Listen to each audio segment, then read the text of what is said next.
Queridos amigos, que alegria mais uma vez podermos entrar diante de sua companhia pela nossa querida TV A Caminho da Luz. O programa Estudando as Obras de André Luiz. O livro Nos Domínios da Mediunidade. É um livro fantástico. André Luiz teve que fazer um curso em nosso lar de aperfeiçoamento. Agora é hora de ir para a prática. Eles então, na crosta, vão para um grupo de 10 pessoas, onde nós vamos ver, e eu até anotei aqui para não esquecer, convido você também a anotar, porque são muitos personagens, não é? Dessas 10 pessoas, Raul é o dirigente, depois nós temos a Eugênia, o Anélio, o Antônio e a Celina. São 4 médiuns, cada um com a sua individualidade.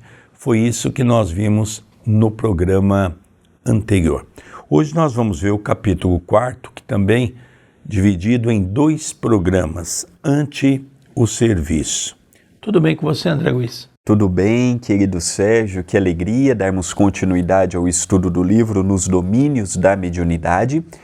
Cumprimento carinhosamente a cada telespectador, a cada ouvinte que está nos acompanhando. Agradeço à TV A Caminho da Luz e ao CEPAC, Centro Espírita Perdão, Amor e Caridade, pela oportunidade do estudo, e também convido os bons espíritos do CEPAC para que possam nos intuir, nos envolver, bem como estar também na companhia dos generosos amigos e amigas que nos acompanham neste instante. Capítulo 4. Ante o serviço. Leve chamamento à porta provocou a saída de um dos companheiros da atitude de meditação para atender. 2 enfermos, uma senhora jovem e um cavalheiro idoso, custodiados por 2 familiares, transpuseram o umbral, localizando-se num dos ângulos da sala, fora do círculo magnético. Então aqui agora André Luiz já percebeu no capítulo passado que foi como estava com aquele aparelho que eles tinham condições de acompanhar o pensamento do médium, como que estava composta a mesa, como que estava a vibração. Agora é hora de atender aqueles irmãos necessitados, né? Então nós vamos ver o caso de uma senhora jovem e de um senhor idoso que vieram das zonas umbralinas de sofrimento, foram trazidas pelos amigos espirituais daquela casa de socorro. Eles então ficaram num canto daquela sala, fora daquela zona que nós chamamos, que é aquela energia que paira sobre o trabalho onde estão os trabalhadores, não é? Então eles ficaram num canto para que eles pudessem receber auxílio. E é importante dizermos que o umbral que André Luiz cita aqui não é um umbral de dimensão espiritual. A moldura de uma porta é umbral. Quando você passa para o outro lado, você passou pelo umbral da porta. Então, é importante nós fazermos esta conotação, que o umbral tem 2 sentidos. Tem o sentido espiritual, mas tem o sentido também material da sua palavra, como no contexto que vimos no dia de hoje. Continua a descrição. São doentes a serem beneficiados, informou-nos o orientador. Logo após, um colaborador de nosso plano franqueou acesso a numerosas entidades sofredoras e perturbadas, que se postaram diante da Assembleia, formando legião. Então nós vemos que esses 2, por tratar de uma questão, tanto aquela jovem senhora e aquele senhor idoso, uma condição, vamos dizer assim, mais complexa, depois abriu a porta. Mas tem que abrir a porta, é natural, porque segue-se todo um planejamento, não é? Então aquelas entidades entraram, foram autorizadas a entrar aqueles irmãos sofredores que iriam receber auxílio. Então ele começa a descrever aqui, não é? Entidades sofredoras e entidades perturbadas. E elas então entraram, formaram uma assembleia e conta André Luiz que era uma legião de espíritos, porque era uma quantidade relativamente grande de irmãos que ali estavam. Aqui é uma casa espírita séria. Então esses espíritos sofredores, eles entram com um dia marcado e horário marcado. Quando é uma casa espírita bagunçada, aí os obsessores tomam conta, são espíritos levianos, fazem o que quer, passam-se por nomes renomados, veneráveis, mas que na verdade são os pseudo-sábios. Aqui não, aqui nós vemos uma casa organizada, tanto do plano físico quanto do plano espiritual. Então, os espíritos entram na hora que os espíritos superiores autorizam. Não é a casa da mãe Joana, entra a hora que quer, fala do jeito que quer, não. Geralmente são espíritos acompanhados por familiares, ou são espíritos acompanhados por seguranças que fazem este serviço no plano espiritual, da mesma forma que o mal é organizado, como já vimos no livro Libertação, o bem também é extremamente organizado. Então é importante nós citarmos que estamos vendo o exemplo de uma casa espírita séria. É muito bacana vermos os seus bastidores. Continua André Luiz. Nenhuma delas vinha até nós, constrangidamente. Dir-se-ia que se aglomeravam em derredor dos amigos encarnados em prece, quais mariposas inconscientes rodeando grande luz. Então é interessante, né? Vamos relembrar que esses espíritos estão na escuridão.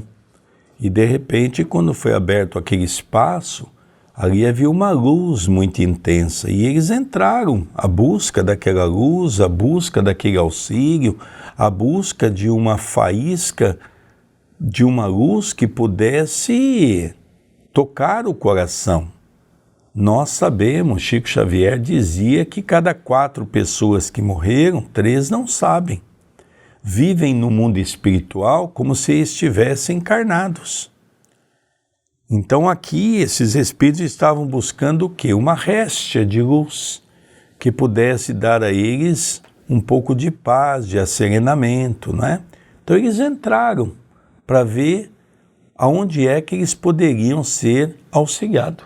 E aqui ele dá um exemplo muito interessante, né? Igual aquele bichinho, quando vê a luz, gira em torno dela. É um caso muito interessante que André Luiz nos dá de exemplo. Vinham bulhentas, proferindo frases desconexas ou exclamações menos edificantes. Entretanto, logo que atingidas pelas emanações espirituais do grupo, emudeciam de pronto, qual se fossem contidas por forças que elas próprias não conseguiam perceber. Interessante, né, André? Eu acho que às vezes a gente, quando lê uma obra, a gente perde essa oportunidade que nós estamos tendo de refletir, né? Vinham bulhentas, proferindo frases desconexas ou exclamações menos edificantes. Então nós percebemos que a morte não modifica ninguém. Esses espíritos é aqueles que, quando estavam em nossos meios, espíritos perturbados, espíritos que querem falar o tempo todo, não tem sentido na sua fala, espíritos que não pensam naquilo que diz, espíritos que não têm noção de questões espirituais. Então ele percebeu que quando entrou parecia uma manada, né? Aquele tropé, conversando, reclamando, se lamentando, que é uma característica nossa, não é? Interessante, a gente não precisa ir longe, não. Quando a gente vai num banco, por exemplo, ou numa casa lotérica, seja onde for, que tem aquele aglomerado de pessoas, quando abre a porta as pessoas ficam lá dentro, é exatamente isso que acontece. Um reclama daqui, o outro reclama dali, um conta a história de assassinato, o outro conta a história de governo, o outro conta a história de corrupção, e aquelas vibrações horríveis pairando naquele ambiente, não é? Então a gente já percebe que isso aqui nada mais, nada menos uma cópia daquilo de quando eles estavam encarnados. É interessante isso, André. Gostaria só de fazer um adendo, porque muitas pessoas que estão nos assistindo pela primeira vez este livro, eu recomendo que estude desde o prefácio de Emmanuel. Muitos poderão perguntar, esse centro espírita é organizado assim por conta do lado espiritual, por terem encarnados que são espíritos já missionários? Não, esta pergunta foi feita por André Luiz e Aulus diz que os companheiros que fazem parte do mediúnico são pessoas como nós, com problemas familiares, com necessidade de trabalhar também para o seu ganha-pão, são pessoas que têm a luta da educação dos filhos, são pessoas que passam pelas lutas do dia a dia. Então, não são pessoas heroínas, heróis, não, são pessoas como nós, frágeis, simples, na labuta do dia a dia. Nós vamos ver no decorrer do livro, também tem problemas, também tem conflitos. Isso é muito importante de nós ressaltarmos sempre. E quando eles perceberam que o ambiente havia um grupo em prece, eles emudeceram. Que é normal que isso aconteça, o próprio ambiente faz com que as pessoas entrem no clima, não é?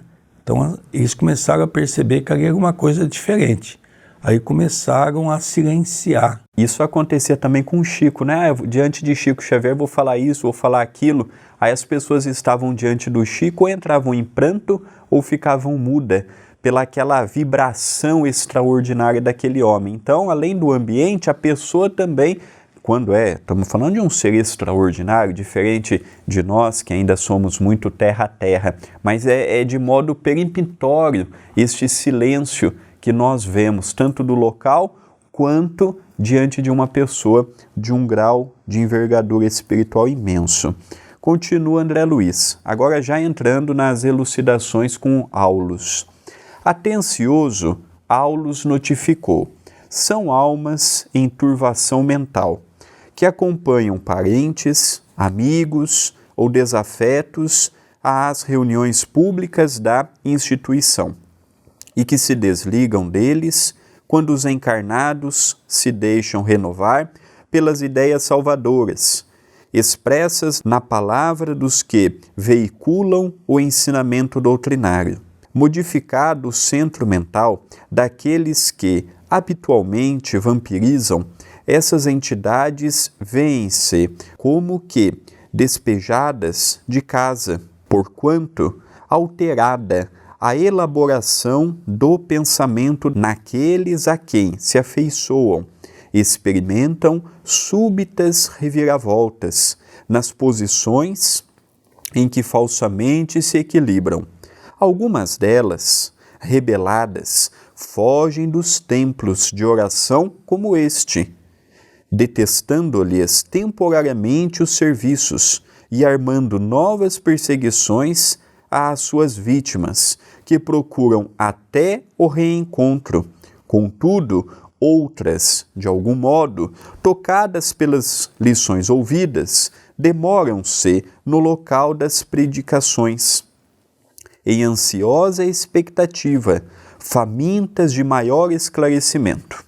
Então nós percebemos aqui que quando ele diz são almas em turvação mental, isso é muito importante. Talvez nós vamos gastar um tempo aqui dessa obra fantástica exatamente para afirmar o tempo todo que a morte não modifica ninguém. Se nós temos que começar a equilibrar o nosso pensamento, é aqui em vida, é aqui no corpo físico. Por isso que Jesus já havia recomendado a prece, por isso que nós somos convidados a silenciar intimamente, ouvir uma música clássica, aprender a entrar em meditação. Às vezes eu estou no centro fazendo uma comida fraterna, eu vejo as pessoas conversar, e conversa daqui, e conversa dali, uma necessidade de conversar. Nós temos que nos habituar a nos silenciar. Eu, por exemplo, quem trabalha comigo no centro sabe, eu gosto de ficar no cantinho, descascando a minha batata, descascando a cenoura, eu fico ali em prece, eu fico ali pensando, eu fico ali refletindo a vida. Mas esse é um costume de nós do Ocidente.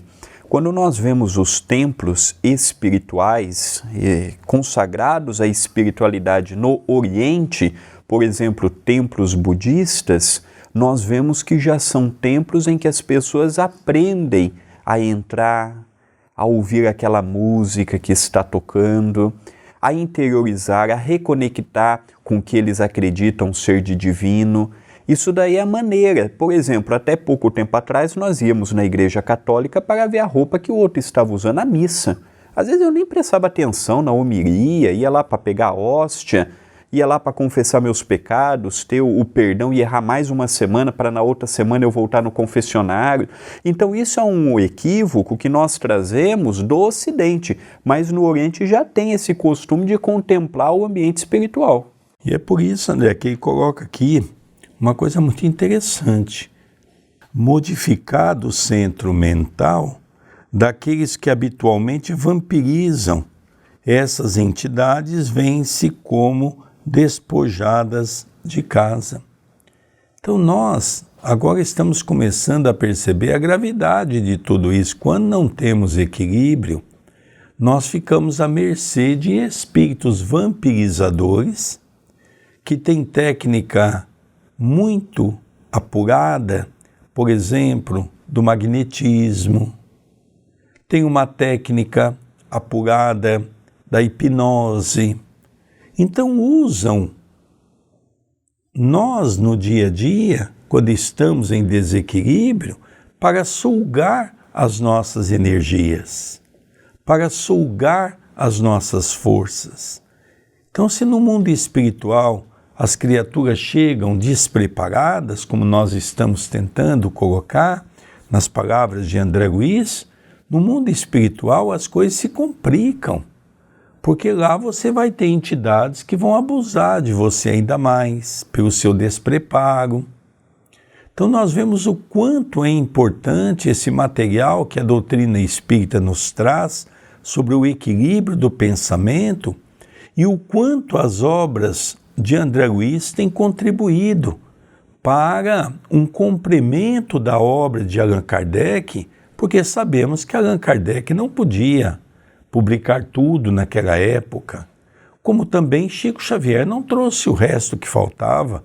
Tem muita coisa ainda que vai ser revelada aos poucos, de acordo da nossa condição de podermos assimilar toda essa verdade. Por isso Jesus disse: conhecereis a verdade e a verdade vos libertará. Eu me lembro de uma história que o Adelino, eu acredito que essa história não esteja publicada, mas está num áudio dele no YouTube, em que ele disse que certa feita André Luiz apareceu para Chico Xavier e disse que ia contar a respeito de uma história de uma cidade pior do que a Cidade Estranha, com seu poder político, com seu poder religioso, com seu poder social, pior do que Libertação. Só que ele viria se o Chico teria saúde para receber aquela obra. Para mim, não era saúde que faltava do Chico, não. Para mim, o que faltava era a maturidade de nós, os espíritas. O Chico poderia ter trazido muitas outras obras por Emmanuel, André Luiz, Irmão X, Dr. Bezerra, mas pela nossa maneira, muitas vezes, de agir, de ver, de não conseguir ver além, nós ficamos reduzidos a estas obras. Mas eu não tenho dúvidas que o Chico poderia, pela sua mediunidade, ter trazido outras obras, complementando. Fora, né, querido Sérgio, aquelas 30 obras que sumiram, que o Chico confiou a um amigo, e quando ele mudou de Pedro Leopoldo para Uberaba, interessante, o Chico, uma pessoa tão precavida, não é? Foi confiar 30 obras. Será que ele confiou ou será que roubaram dele? Lógico que o Chico não apontaria o dedo para alguém, mas o Chico tão precavido, sempre com o amparo de Emmanuel, será que ele confiaria 30 obras numa pessoa e de repente iria assumir estas obras? Então fica muitas coisas aí para meditarmos. E é interessante também, André, para você dar continuidade na leitura, ele encerra aqui a descrição daquilo que ele está vendo, que quando começou a prece, alguns começaram a entrar naquela sintonia. Olha a importância da prece, não é? E quando a gente entra na sintonia, como ele mesmo diz aqui, a gente começa a entrar numa outra faixa. Ficamos mais receptivos a todo esse auxílio. Hilário, que recebia surpreso semelhantes informes, perguntou curioso: que ocorre, porém, quando os encarnados não prestam atenção aos ensinamentos ouvidos? Sem dúvida, passam pelos santuários da fé na condição de urnas cerradas, impermeáveis ao bom aviso, continuam inacessíveis à mudança necessária. Que nós vemos um ensinamento fabuloso, é o que nós estamos vendo no movimento espírita. Eu podia dar um exemplo característico daquilo que aconteceu quase que no Brasil todo, quando nós tivemos a questão da pandemia. Com todo o conhecimento que nós temos, simplesmente as casas espíritas fecharam e guardaram-se as chaves. Quer dizer, o trabalho mediúnico, que era um trabalho com poucas pessoas, que poderia ser feito, ninguém se preocupou em fazer, porque talvez nós não temos o respeito com o plano espiritual como deveríamos ter. A nossa casa espírita não fechou o trabalho mediúnico nenhum dia. O trabalho assistencial para os mais carenciados, deveríamos também estar preocupados com isso. Ah, Sérgio, mas a minha casa não tem. Deveria criar? Deveria fazer alguma coisa? Deveria sair do comodismo? Então a pergunta é exatamente sobre essa questão. Que ocorre, porém, quando os encarnados não prestam atenção aos ensinamentos ouvidos? Parece que a gente vai no centro espírita, ouve uma palestra, no final da palestra a gente pergunta para a pessoa que ela entendeu, ela não entendeu foi nada, ela nem prestou atenção. Ela estava ali com um pensamento na morte da bezerra, como diz o dito popular. Ela está ali com o pensamento em outra coisa, ela não está querendo aprender nada. Ela está ali muitas vezes até por obrigação. Então nós percebemos que ele faz essa pergunta, que é o que acontece no movimento dos encarnados, não é? Essa é a pergunta. Olha que interessante a resposta, não é? Que é uma coisa muito interessante. Sem dúvida, passam pelos santuários da fé na condição de urnas cerradas. É como aqueles que são enterrados, né? Que vão para aqueles templos bonitos e suntuosos, naquele caixão lacrado. Seria isso. Nós não temos ouvidos para ouvir, nem olhos para ver. É interessante que isso é bíblico, né? Jesus já nos alertava a todos nós: eis porque fala em parábolas, porque vendo não veem, ouvindo não entendem. Uma coisa interessante, né? Muito interessante, e o diálogo não para por aí, continua questionando. Mas este mesmo fenômeno se repete nas igrejas de outras confissões religiosas? Sim, a palavra desempenha significativo papel nas construções do espírito, sermões e conferências de sacerdotes e doutrinadores, em variados setores da fé, sempre que inspirados no infinito bem, guardam o objetivo da elevação moral. Então aqui nós percebemos que não é um problema apenas espírita, é um problema natural da criatura humana. Por isso que tem pessoas que dizem assim: olha, eu fui na igreja, não obtive o que esperava, eu fui no centro espírita, eu não obtive o que eu esperava. Tem coisas que não dependem do templo religioso, tem coisas que dependem da minha modificação de hábitos, de atitudes, de comportamento, crescimento moral, desenvolvimento intelectual. Religião é o ato de ligarmos ao Criador. Religião não é para solucionar os nossos problemas. Religião não tem o papel de solucionar nossa crise no casamento, a nossa crise financeira, a nossa crise no trabalho, a nossa falta de emprego. Eu vou lá no centro, eu vou na igreja, eu vou no templo protestante, até contribuo um pouquinho para Deus ver que eu estou ajudando, porque eu quero um emprego melhor. Não é assim que funciona a religião. Religião não é troca.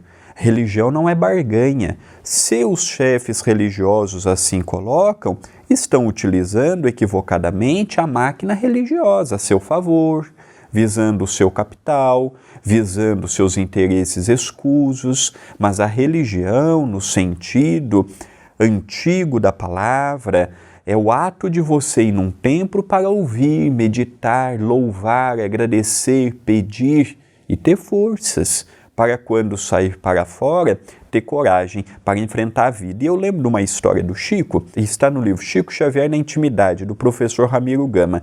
Então havia um companheiro espírita que ele ia na casa espírita, ia pedir ajuda, mas não estava contente. Aí ele foi na igreja católica.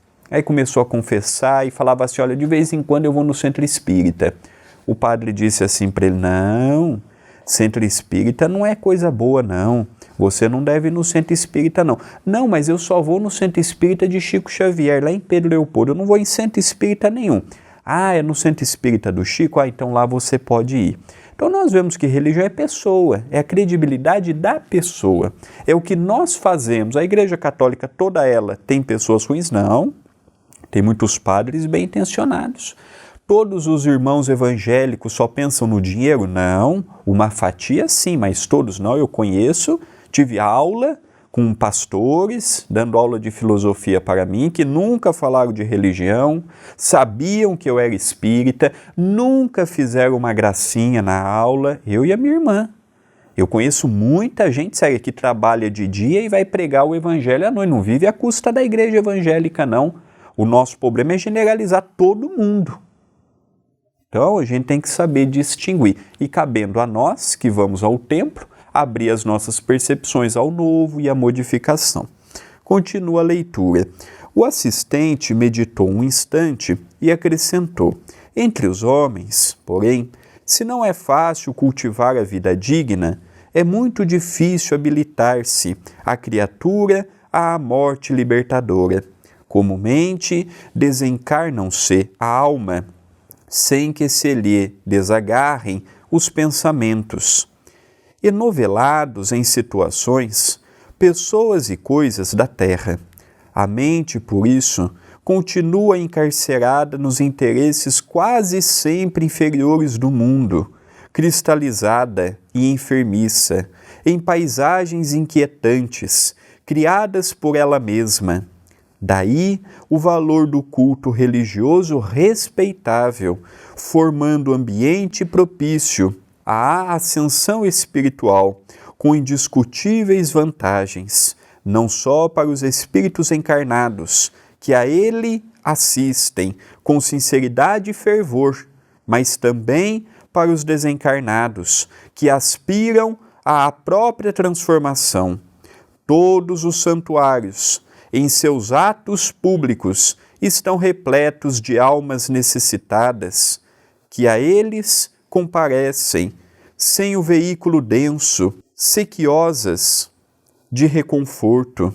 Os expositores da boa palavra podem ser comparados a técnicos eletricistas, desligando tomadas mentais, através dos princípios libertadores que distribuem na esfera do pensamento. Então aqui nós vemos, já de uma maneira mais apropriada, essa colocação de fundamental importância, não é? Entre os homens, porém, se não é fácil cultivar a vida digna. Nós sabemos os equívocos que nós cometemos no dia a dia. Nós sabemos que a questão moral é uma questão das mais difíceis de ser dominada, ainda pelas vicissitudes que nós carregamos de outrora. Mas ele vem dizer aqui para nós sobre a questão de uma reunião organizada como aquela de um grupo afinizado. Aqui está o segredo de tudo isso. Isso, os dirigentes têm grande responsabilidade na implantação desse método. Porque hoje o que nós vemos na casa espírita, a grande maioria das pessoas estão muito mais preocupadas com cargos do que com os encargos. Nós no Núcleo Chico Xavier, tem muitas pessoas que estudam conosco, nós somos um grupo muito grande, e a grande maioria das pessoas não sabem sequer quem são da diretoria. Não sabe sequer quem são membros do conselho. Para nós isso não interessa nem divulgar e nem despertar nas pessoas uma ideia que não seja o contexto do foco. Qual é o foco da casa espírita? Jesus. Qual é o foco da casa espírita? A obra de Kardec. Qual é o foco da casa espírita? O atendimento espiritual e material, através da assistência social do centro. Então nós começamos a perceber que esse é o foco. E as pessoas que vão vindo vão sendo encaixadas nos trabalhos. Eu fico admirado de ver, inclusive, organizações como a USE, na qual um dia eu já tive a oportunidade de ser diretor também da União das Sociedades Espíritas, que no seu estatuto diz que, por exemplo, um presidente do centro tem que ficar, no máximo, 2 gestões. Eu acho que nosso lar, então, está ultrapassado. Nós, aqui na Terra, queremos criar métodos mais modernos do que a realidade. Então, vamos para nosso lar. Do próprio autor que estamos estudando hoje. Vamos ver o governador. Quantos anos ele está em nosso lar? Porque para assumir o cargo de presidência não é uma brincadeira, não. Não se põe qualquer um, não. Existem ataques espirituais. A pessoa tem que estar preparada, como diz aqui. Tem que ser uma pessoa digna, respeitada. Moralmente, não vamos dizer que tem que ser 100%, mas moralmente tem que ser uma pessoa que se enquadre naquela mensagem do Evangelho, se reconhece o verdadeiro espírita pela sua transformação moral e pelos ensejos que o faz de corrigir as suas más inclinações. Como aquela outra frase de Francisco Cândido Xavier no Abacateiro, o espírita não é melhor do que ninguém, mas tem a grande obrigação de ser melhor do que si mesmo. Então agora nós estamos começando a ver uma nova realidade. Nós estamos começando a perceber que uma casa espírita tem que estar em harmonia. Por isso que o trabalho é um trabalho magnífico dessa casa. Ah, mas ali tem 10 pessoas que são, no termo da palavra, espírito santificado. Deixam disso.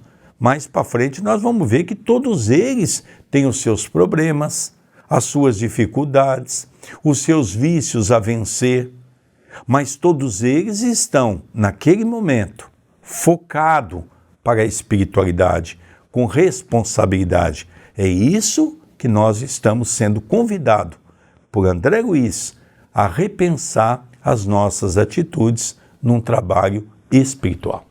E aqui é um ponto interessante porque Aulus fala que espiritualmente aqui os ambientes que se consagram à seriedade, no centro espírita, católico, evangélico, umbandista, nos templos maometanos, nos templos hindus e assim sucessivamente, sempre tem também o acompanhamento espiritual de pessoas que são levadas para absorver a mensagem. Quando o expositor coloca para os encarnados, os espíritos que ali estão também aproveitam aquela oportunidade. Eu me lembro que quando Chico Xavier fundou o Centro Espírita Luiz Gonzaga, junto com o seu irmão José Xavier, José teve que, num período, trabalhar à noite. E o Chico ficou alguns anos indo sozinho na casa espírita. E o Chico ficava desconcertado, porque ele iniciava, fazia uma prece, uma leitura, um pequeno comentário em voz alta, recebeu uma mensagem de Emmanuel, lia a mensagem de Emmanuel, fazia a prece de encerramento. E não ia ninguém na reunião. Durante anos foi assim, 2, 3 anos. E um dia o Chico falou assim: Emmanuel, eu vou desistir. Porque olha, não tem ninguém. Eu venho, eu leio, eu faço a prece, eu psicografo, não tem ninguém. O Emmanuel falou para o Chico: não, está no livro Lindos Casos de Chico Xavier, do professor Ramiro Gama. Não, na semana que vem eu vou abrir a sua vidência, sua clarividência, e você vai ver o ambiente espiritual. Ah, então tá bom. No outro dia ele viu mais de 5.000 espíritos, lógico que não naquele espaço pequenino do Luiz Gonzaga, espiritualmente numa projeção muito maior. Ele viu os espíritos acompanhando, aprendendo e absorvendo com toda aquela atividade. Então, às vezes a gente olha o plano material e esquecemos do plano espiritual. Olha que interessante, André, só essa frase também que nós não podemos perder. Os expositores, olha a responsabilidade, quem sobe numa tribuna para falar do Evangelho. Os expositores da boa palavra podem ser comparados a técnicos eletricistas, desligando as tomadas mentais. Então a gente pode levar aquela palavra de amor, permitindo que as pessoas possam se interessar pelo assunto, desligando as tomadas mentais voltadas para o psiquismo no campo do mal, para os pensamentos negativos. Então a gente percebe que todas as pessoas que envolvem um trabalho numa casa espírita têm que se preparar um pouquinho mais. Isso é de suma importância. Sorriu bem-humorado e prosseguiu.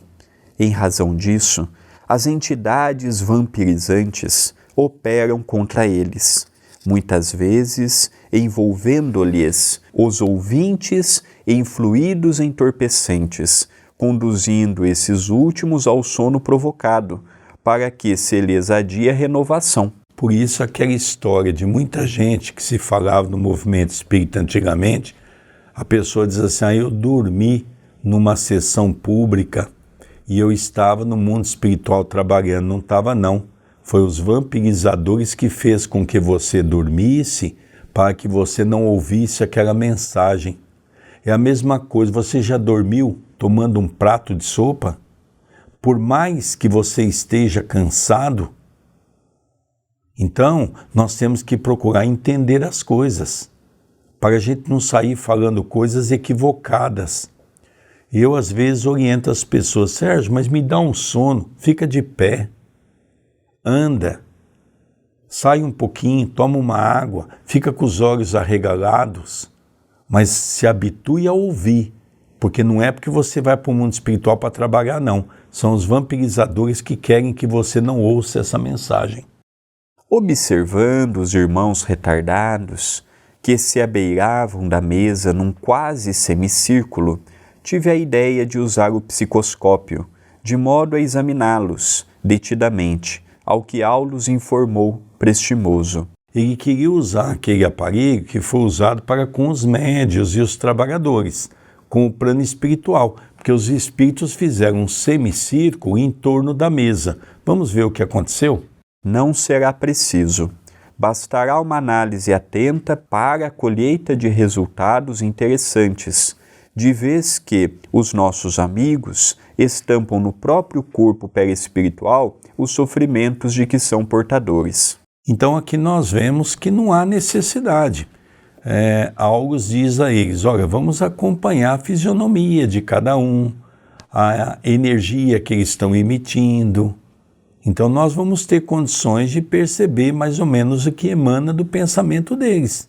Então não há necessidade, nós já estamos percebendo que pela aparência, pelas vibrações, por aquela aura, que é a energia que eles estão emanando, escuras, já dá para perceber que são espíritos altamente em sofrimento.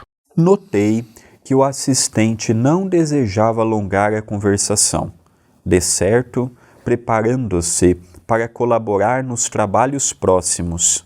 E por esse motivo, aproveitei os instantes à nossa frente, especificando observações, junto aos companheiros menos felizes que se uniam estreitamente uns aos outros, entre a angústia e a expectação. Pareciam envolvidos em grande nuvem ovalada, qual nevoeiro cinza escuro, espesso, imóvel, agitado por estranhas formações. Então aqui agora ele já está percebendo, tanto Hilário quanto André Luiz foi convidado para também desenvolver a potencialidade dos olhos, porque eles não teriam aquele equipamento o tempo todo para enxergar as coisas que estão naquele ambiente. E eles começaram a perceber exatamente o que ele descreve aqui para nós, não é? Aquelas energias cinzentas, escuras, aquele, vamos dizer assim, aquele ambiente pesado, não é? Aquela forma perispiritual densa, com aqueles espíritos estavam ali se apresentando, né, André Luiz? Sem dúvida. Nós vemos aqui esta descrição do espírito amigo. Ele mostra para nós que no plano espiritual continuamos vivendo conforme os pensamentos que aqui emanávamos. Só que lá as consequências são maiores. Então não foi necessário o uso do psicoscópio, aquele aparelhinho que já estudamos a partir do capítulo 2 desta mesma obra. Então nós vimos que Aulos orientou não. Façam, desenvolvam a potencialidade. Aquilo é para uma atividade específica, mas nem todos os casos serão necessários a sua utilização. E aqui ele foi descrevendo as observações que ele próprio, André Luiz, obteve, analisando, vendo, auscultando aquela assembleia de espíritos sofredores. A gente percebe essa nuvem ovalada, né?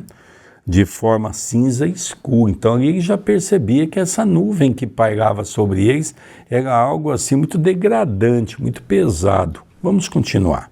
Reparei o conjunto, notando que alguns deles se mostravam enfermos, como se estivessem ainda na carne, membros lesados, mutilações, paralisias e ulcerações diversas eram perceptíveis a rápido olhar. Eu acho que aqui nós temos que analisar algumas coisas. Tem pessoas que acham que vão chegar no mundo espiritual e se tem uma doença aqui, vão chegar normal no mundo espiritual. Não é assim que funciona. Primeiro que André Luiz pôde perceber, Hilário, que uma das características das pessoas era exatamente a maioria era enfermo. Mas um enfermo dentro daquela condição apegada ainda à carne. O perispírito é tão grosseiro que eles não têm noção que eles desencarnaram. Esse é um ponto muito importante. É que as pessoas que vivem na doença reclamando o tempo todo. Mas ele percebeu uma coisa interessante. Ele percebeu que as pessoas tinham membros lesados, mutilações, paralisias, ulcerações diversas, eram perceptíveis a rápido olhar. Mas espera um pouquinho, ele não perdeu o corpo físico? A paralisia ou as doenças não estavam no corpo físico? Não, no corpo perispiritual. Por isso que essas pessoas desencarnam e chegam no mundo espiritual dessa maneira. Lógico que nós temos aqui outros exemplos, como Chico Xavier. Chico não enxergava de um olho. No mundo espiritual chegou cego do olho? Com certeza não, porque o Chico ele sobrepôs tudo isso. Para ele o corpo não significava nada, era uma necessidade que ele ali teve que passar, até para ser um exemplo de vida para todos nós.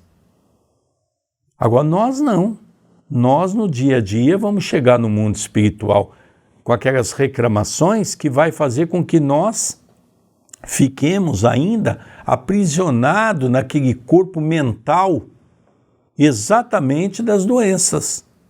Então a pessoa está ali imaginando que ela está no hospital, imaginando que ela vai ser atendida, imaginando que ela vai ser curada. Então é assim que nós vemos os espíritos no mundo maior, no mundo espiritual. Então nós precisamos mudar um pouco a nossa maneira de pensar. Não, a pessoa era paralítica aqui, chegou no mundo espiritual, está andando. Não é bem assim, não. Se ela não tiver uma cabeça equilibrada, pensamentos positivos, ela vai ficar paralítica no mundo espiritual muito tempo, até que ela possa se despertar e ela possa auxiliar a se curar o seu perispírito, né, André Luiz? Sem dúvida. Então nós paramos a leitura por aqui, para que nós possamos então perceber que nós estaremos reiniciando o próximo programa, que é a continuidade do capítulo 4, exatamente falando sobre isso. Isso é muito importante, nós termos essa visão de que o mundo espiritual não melhora absolutamente ninguém. Se nós temos que começar o trabalho de reforma íntima, de melhora, é aqui, enquanto estamos ligados ao corpo físico. Ao encerrarmos a primeira parte do capítulo 4, eu gostaria de pedir a sua interação aqui no canal.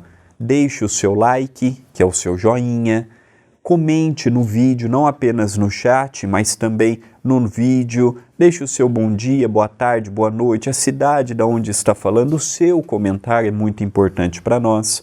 o compartilhar. Pegue o link, divulgue no Facebook, passe para grupos no WhatsApp, divulgue por onde você puder.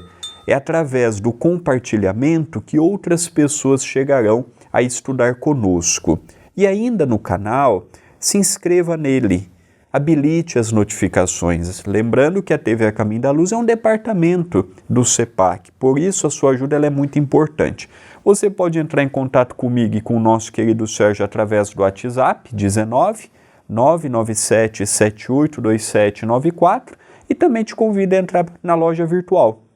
Ao adquirir uma obra, você também está nos ajudando. Loja acaminhodaluz.com.br. Queridos amigos, nós vamos encerrando mais esse programa do estudo Estudando as Obras de André Luiz, o livro Nos Domínios da Mediunidade. Gratidão pela sua companhia, gratidão pelas suas mensagens, pelo seu carinho. Não esqueça de dar o seu like, o seu joinha, porque conta ponto para a nossa página, que é monetizada. E nós, então, nos encontramos no próximo programa. Um beijo no coração de todos. Até o próximo programa.